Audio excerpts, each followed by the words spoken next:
Good day everyone, this is Narendra from Sanatana Yoga Academy. In today's video, I am going to share with you all about backbends in yoga asanas. Backbends have several benefits and I am going to share with you benefits, who should avoid backbends and why, and also how to do backbends properly. Let me first start with what a backbend is. So in backbend, obviously you bend backwards, so your spine goes concave. Okay, so your spine is bent backwards, looking up, and you can do backbends standing, you can do backbends sitting, and while you're doing backbends, you can incorporate some twists as well. Okay, so I will touch on all these, but first let me come to the benefits of backbends and why we should do backbends. In very short, backbends are very invigorating, exhilarating and energizing. So whenever you feel down a bit, you can do backbends. Or if you feel low in energy, you can do backbends. The benefits of backbends are many. I'll just touch on a few. In general, for all the backbends, specific backbends have specific benefits as well, which I won't be covering today in this video, but in my comment section, please ask your questions. I'll try my best to answer them. In general, when you bend back, obviously when you bend back, your frontal muscles stretch. There are many frontal muscles which will stretch, and the back muscles also strengthen. Your posture improves. When your back muscles stretch and strengthen, your posture improves, because the muscles at the back that run along the right and left of your spine, they maintain your posture. There are many other muscles that do maintain your posture as well, which are collectively called core muscles, which I will address in the core strength yoga video. So when you bend back, your spine gets longer, extended, tension in your spine gets released, and energy stored along your spine in what we would normally call chakras, which are locations, specific locations along your spine. Energy gets released. That's why you get that feel-good feeling after backbends. However, when you bend backwards, you stretch some very heavy frontal muscles, and therefore it can be hard work. Your heart will go beat higher, blood will pump harder, and that's also an advantage because the blood flow increases from the head to toe, blood flow increases, which is another reason why you will feel energized and invigorated, and the heart muscles also strengthen. And your nervous system fires up. When your nervous system fires up, you get alert. And not only do you get alert, the reflexes improve, because nervous system is our wiring between the brains and the muscles. Whether you're moving your toes, fingers or your hands, all the commands from the brain to contract your hand this way or bend your finger this way comes through the nervous system. That's our wiring. And when the nervous system gets energized, the message transmission gets very efficient, and therefore your reflexes get efficient. Not only that, nervous system is only 2% of our body weight, but it consumes 20% of the energy of the food we intake. So imagine a nervous system that's firing up will reduce your fatigue and your tendency to get tired. So these are in general some of the benefits. In addition, your digestion gets improved and gets stimulated. And the hip flexor muscle, there's a short muscle here, and the psoas muscle, which starts in your lumbar spine behind you and comes from underneath and hooks up near your groin. They are called collectively these are called the hip flexors that Actually, those are the muscles that move your legs when you're walking or raising your legs up. So they also get strengthened. And when you bend backwards, your whole body is stabilized by your oblique muscles that run here, and your back muscles and your frontal muscles. So they all get strengthened and stretched and become flexible. So you end up with very strong but functional muscles. Just a quick summary of the benefits. I might have left out something. Please feel free to correspond with me through email or put something on your comment section. Ask your questions on the comment section and I will endeavor to answer.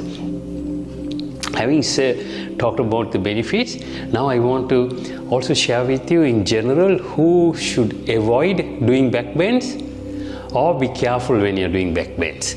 In general, people who experience lower back pain near what we call the lumbar spine. Near the neck you have the cervical spine, then below the neck, behind your heart, you have the thoracic spine. Next comes the lumbar spine. Right at the bottom where the spine ends is called the sacral spine or the sacral spine area. So you have S1, S2 and so on. For thoracic you call them T1, T2. For cervical you call C1, C2. And lumbar spines are called L1, L2. You can see the diagram on the video that I am now showing. So that's just a quick summary of the spine. And you can also notice the spine has a double S curve. So as you do back bends, your posture improves and hence the tendency for lower back pain also reduces. But however, if you have what is called spinal stenosis or spondylosis, you try to avoid back bends or consult with your doctor. What is spinal stenosis? Spinal stenosis is where the hollow of your spine through which nerves run gets closed up. How do they get closed up? For a variety of reasons. You have vertebrates along the spine. These vertebrates are connected by ligaments and muscles. But between the two vertebrates, which are bony structures, is a cushion called the disc, which is a circular disc. And this is where, by the way, the energies called the chakras reside. So if your disc protrude into this hollow space in the spinal hollow, spinal core, that's when they press on nerves and you get pain. So the pain might even radiate down the leg or it might be localized at the lower back. That's spinal stenosis. Whereas spondylosis is when the cushion between two vertebrates has worn out for various reasons. It could be some accidental tear, it could be just aging or lack of oils in the body and the disc drying up, and the bony structures of two vertebrae bear against each other, causing you pain. It might happen in the neck, it might happen in the lower lumbar area. So that's spondylosis in general. So there are many other causes for lower back pain. I won't go into that today, but I just gave you a general idea of who should be careful when you do back bends. So now I'm going to come to back bends, and I'm going to take you from easier back bends slowly to a little bit more and more harder back bends. With back bends, you are going to bend back. Question is, when I bend back, where do I bend back from? You must bend back from the middle of your spine, which we call the thoracic spine. As an indication, thoracic spine is part of the spine is where your heart is, behind that. So that's where you should be bending, not from your neck and not from your lower lumbar spine. Remember that. And when you bend back, also open your chest out, push your shoulder blades away from your ears, and your shoulder blades itself, rotate them towards your spine. So you open up, you really open up your chest and push back the shoulders away from the ears. Let me start with the first one, which is called the supported cobra. Sometimes is also called the sphinx. Now we're going to start with supported cobra. So I'm going to lie on my back, and you can see a side view of me. So place your forearms and palms on the ground, toes pointing backwards. Press your toes into the ground, and as soon as you press your toes into the ground, your thigh muscles will engage. Press your hips into the ground, palms and forearm pressed into the ground. Consciously bend backward from your thoracic spine and look up. And consciously tighten your glute, buttock muscles as well. Look up. Stretch up. Stretch your head up towards the ceiling. Stretch your spine taller. Push your legs behind. Inhale through your nostrils deeply all the way into your stomach. Then gently draw your stomach in to exhale. Keep your mind on your stomach, watching this process. Don't let your mind wander anywhere. So that is supported cobra. It's called Shalamba. Shalamba means supported in Sanskrit. Bhujangasana. Bhujanga is cobra. Now we are going to do the cobra pose. So you lie flat. Slide your palms near your shoulders. Come up. Press your hips into the floor. Toes pressed into the ground. Push your shoulder blades back. Shoulders away from your ear. Rotate your shoulder blades toward your spine. Looking up. Taking deep breaths.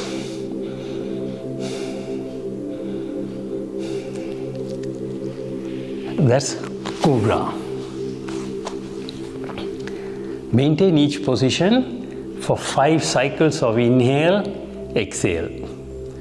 Right? Count 5 cycles of them and then you move on to the next pose. As you get stronger and better, from 5 cycles you can go to 6, 7, 8, 9, 10 cycles, even 15 cycles. Right? Which is roughly anything from 10 seconds to 15 seconds up to a minute. Now from the cobra, we are going to do the locust pose. Locust pose is lying on your back, and hands behind, palms up facing the ceiling. Raise your upper body off the ground, hands off the ground, and thighs off the ground. That's locust. And always breathe in deeply and draw your stomach in to exhale. Keep your mind on your stomach or exploring different parts of your body. Don't let your mind wander anywhere else. If this is a locust, I'm going to show you another insect, which is the dragonfly pose. You go back flat on your stomach, hands behind, come up into dragonfly pose.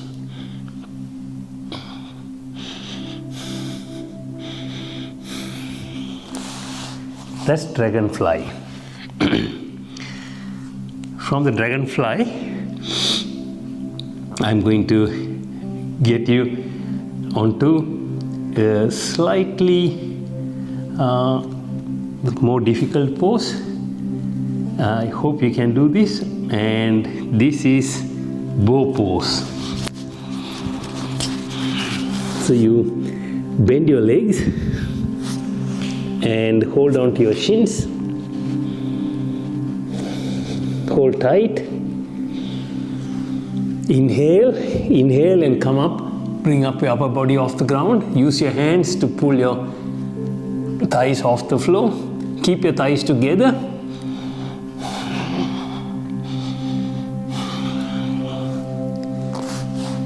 That's bow pose or Dhanur asana. Dhanur means bow. Later on, I'll be doing the upward facing bow pose, which is also called a wheel pose.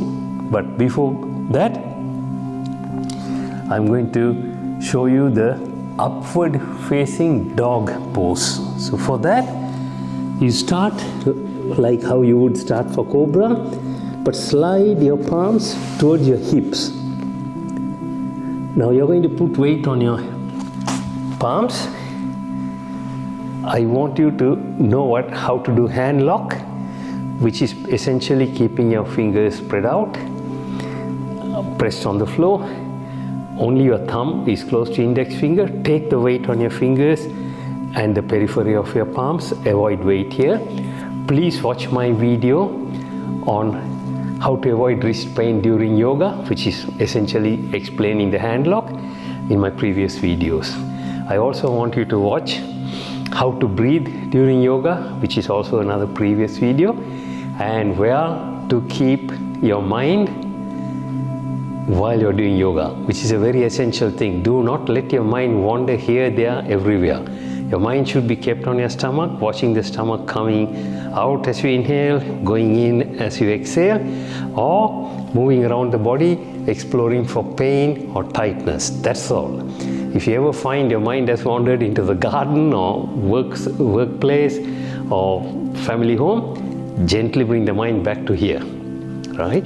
That's important. Look up all these videos before you comment the backbends. So now I'm going to show you again how to start on the upward facing dog. So you keep here, put your weight, lift your hips off the ground. Your weight is on your feet and your knees, and then gently lift your knees off the ground. And that's upward facing dog. Okay, now if there's an upward facing dog, there's obviously a downward facing dog. We are not doing it today.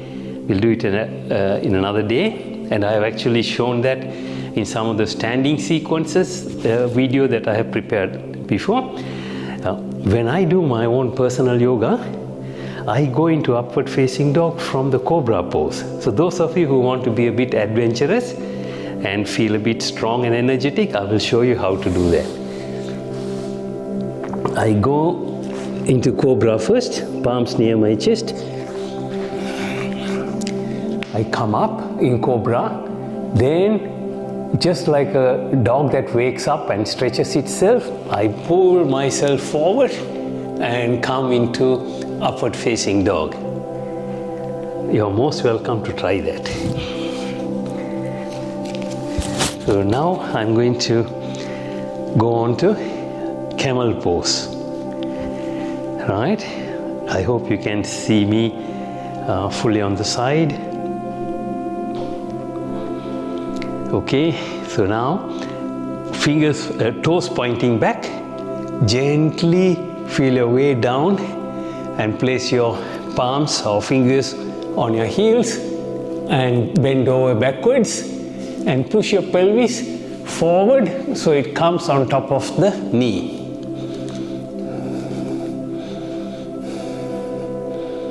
That's camel pose. Remember to push your shoulders away from your ears.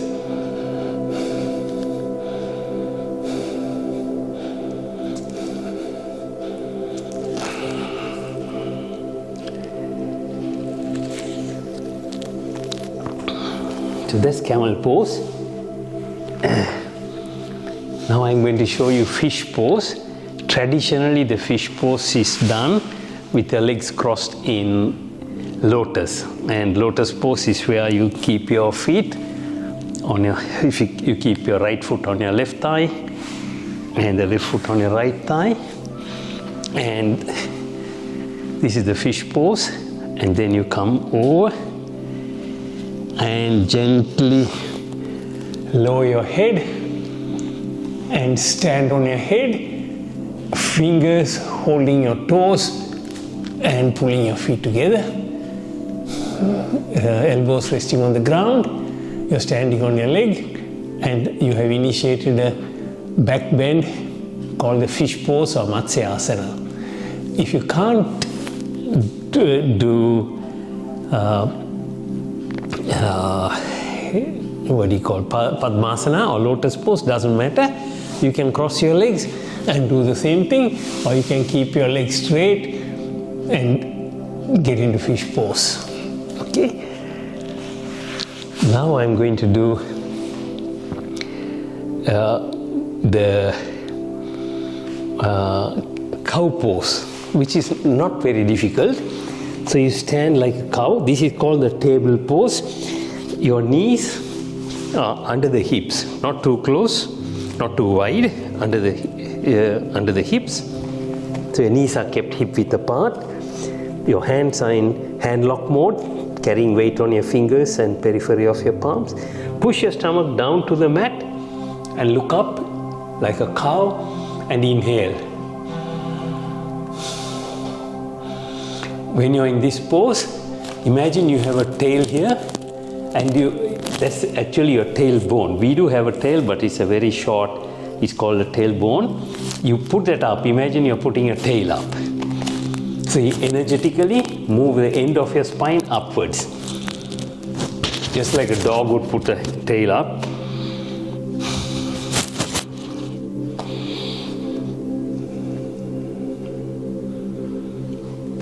So that's a back bend.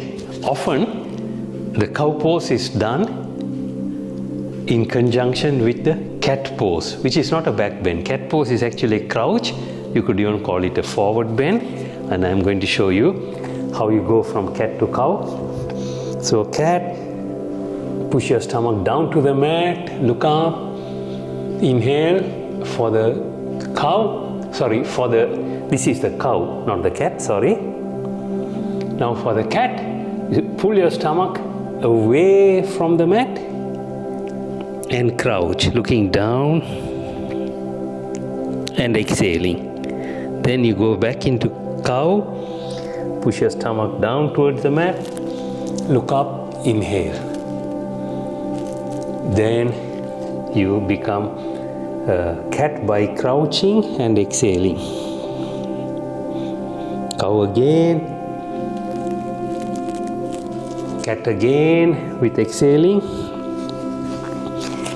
After you do the cow pose, do about 10 times cat, cow alternating. That really releases all the tension accumulated along your discs and the vertebrates. And then there's another back bend which is very good to help you stretch all the frontal body. This is the tiger pose. In the tiger pose again, you would stand in what we call the table pose, knees hip width apart. Then you swing your right leg up. Keep your right leg bent, your heel pointing to the back of your head. Look up, head up, leg up, head up, inhale, then crouch. Bring your thighs to your chest and look down, exhaling. Then go up, inhale, go down, exhale. So if you're doing this, do 10 of this on your right side, and then you repeat the same thing on your left side. Left leg going up, heel pointing to the back of your head, head going up, inhale, then come down, exhale. Up, inhale, come down, exhale. So that's quite a few back bends. The last back bend is the upward facing bow pose. Sometimes it's also called the wheel pose. So for this, you lie on your back.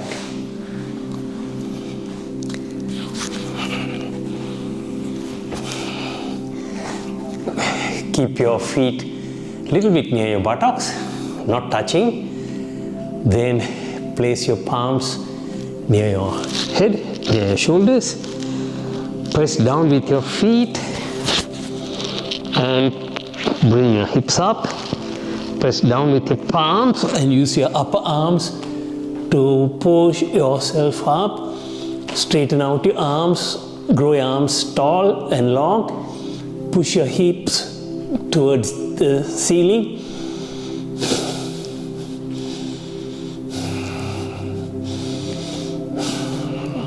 And that's the upward facing bow pose. It's the upside down of the bow pose. Now we have covered quite a lot of back bends, right? And there are a few more back bends which I'm going to show you, which you don't normally commonly find this in most of the yoga videos or yoga books. And this is reasonably hard, but I'm sure you will like it. This is called the half frog pose, Ardha Bekasana. So you lie on your back, place your right palm in front of you, slightly wider than the shoulder, bend your left leg, hold on to your left toes with your left fingers, push yourself up like cobra and come up. Bring your left heel into your left buttock and then repeat on the right side. So you place your left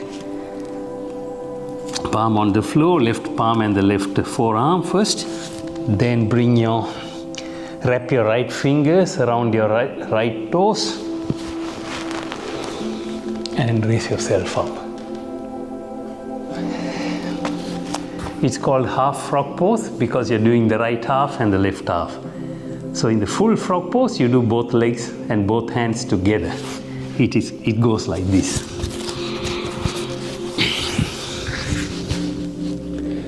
Hold on to your toes with your fingers.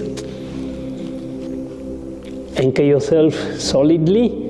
Raise only your upper body off the ground.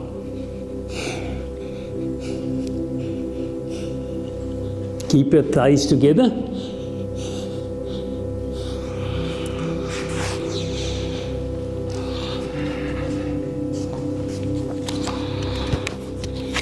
So that is half frog pose and the full frog pose. Are there any more backbends? There is. That's called the king pigeon pose, Raja Kapotasana. There are two versions of it, which I'm going to show you both. I'll do for you a frontal version and a side version. So I'll start with the first version, if you can see me now. Palms on the floor. Bring your right knee to the middle, between the middle of both your hands. Push your left leg back.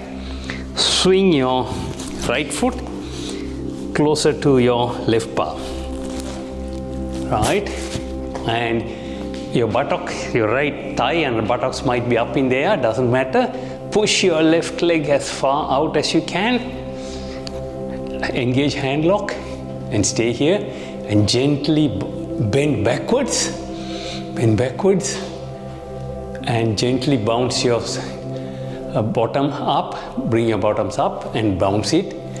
Right? Don't bounce from the hand. Keep your hand straight. Bounce from your bums to stretch all this here while maintaining the back bend.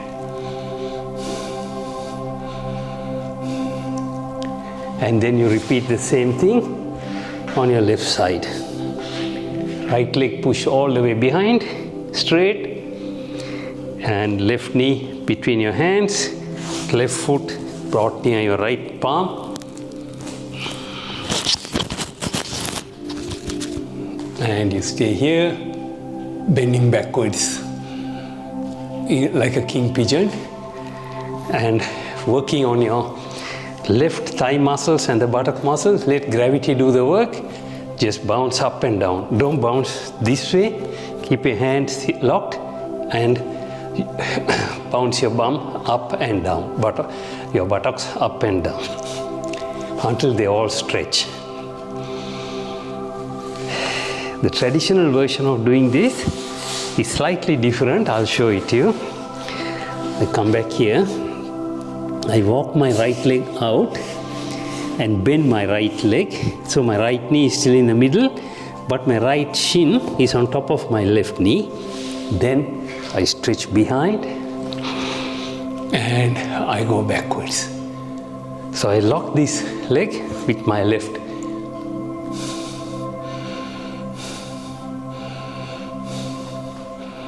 Don't go to one side, stay symmetrical.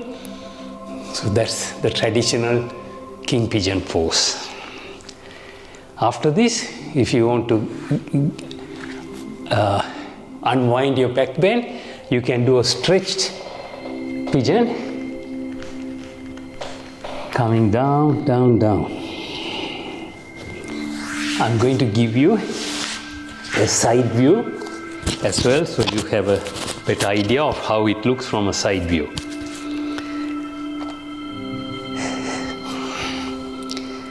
So you bring your knee, push your left leg all the way back, swing your right foot close to your left palm, and see what I'm doing with my buttocks until my buttocks can reach the ground and I stay bent backwards.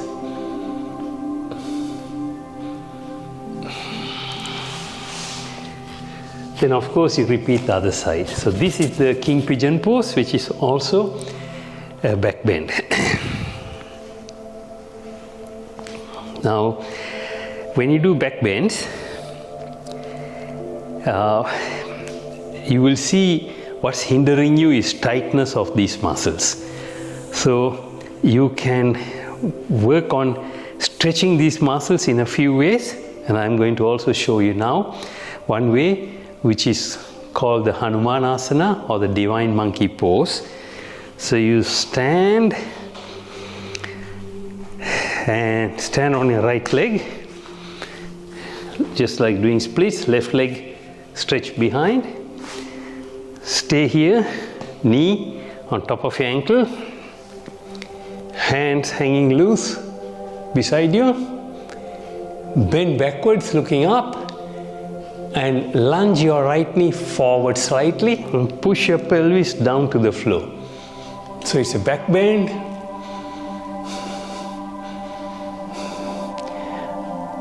While it's a back bend, stretching all the frontal muscles, it's also stretching all your pelvic muscles and your hamstrings here. As I lunge forward, my hamstrings get stretched and my quadriceps on the left side get stretched. Then you change sides. Now I'm standing on my left leg, right leg all the way behind, right? And see how I'm pushing my pelvis down while I'm looking up.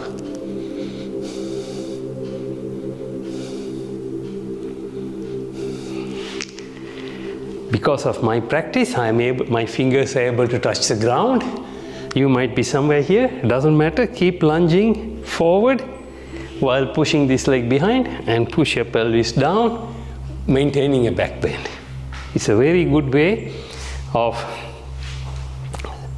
practicing to stretch all the muscles here in the front and the back. So, as I told you, the impediment for your back bends that prevent you from bending back too much or well is the frontal muscle tightness. So you can actually do the fish pose in a supported manner, and I'm going to demonstrate to you in a minute using either a roller, a yoga roller, or a bolster, or just a block or some pillows, and that will actually help you really well to slowly but steadily stretch and strengthen the muscles. So now I'm going to show you how to bend and sustain your bend state. So remember, you're bending from the thoracic spine, so these blocks are spaced, are located near your middle of your spine, immediately behind your heart. No, that's too low. Okay, that sounds about right. And I fall over. You can have your legs straight, you can have your legs bent, right? Or you can even have your feet together in what is called bound feet pose. And you're lying down. Now you're getting gravity to stretch the frontal muscles in your body. You're bending over the block. Make sure you don't put the block under your lower spine, then you'll get lower back pain. Always initiate the bend around here. So if you can do this, then you deepen the bend by placing something higher. Let me place these cushions if you have a yoga block, or even just empty tins at home. Now I'm going to deepen the bend.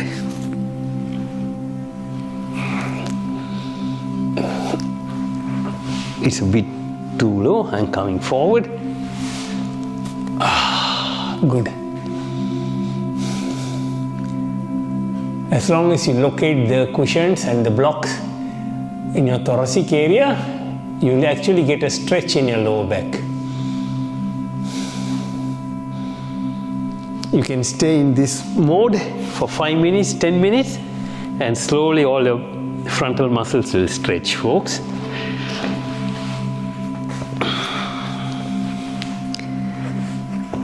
So we have done quite a few back bends, folks, and this is a very good way to energize yourself, stimulate your digestion, activate your nervous system, and so on, as I mentioned in the beginning. So folks, that's the end of this back bend video. Please send me your questions either through email or on the comment section. I'll be most happy to receive them and answer them. You can also go to our website, www.sanatanayoga.com.au, or look me up at Sanatana Yoga Academy on Facebook or even Instagram. I'm not a very big social media person, but you can still locate me in any of these platforms or on the comment section on this video. So now I will stop here regarding backbends and see you in the next video soon.